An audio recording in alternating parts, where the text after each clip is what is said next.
daga Kannywood. Assalamu alaikum mai saurare, barkanka da jimurin kasancewa tare da mu a wannan rana. Idan wannan ne farkon shigowar ka za ka taba mana subscribe sannan ka danna mana alamar ƙarawa domin samun sababbin shirye-shiryenmu da zarar mun ɗora. To fa mai saurare, ko ka san halin da ake ciki?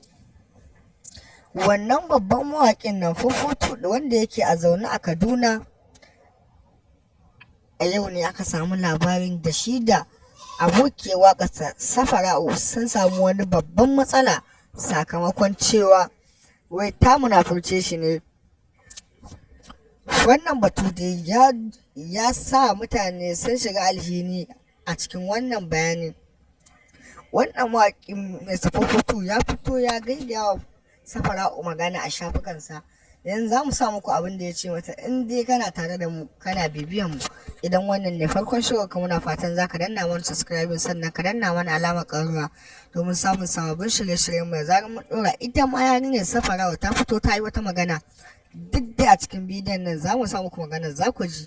To mai saurare, za ka ji abin da ake cewa, za ka ji sakamakon rabuwarsu. Ita ta rabu da shi ne domin ba dan halin shi ba, kawai ta rabu da shi ne domin ita tana so za ta yi aure ne, shi kuma ba auren ta zai ba, yana lalata ne da ita ko kuma yana amfani da ita domin yin waka haka.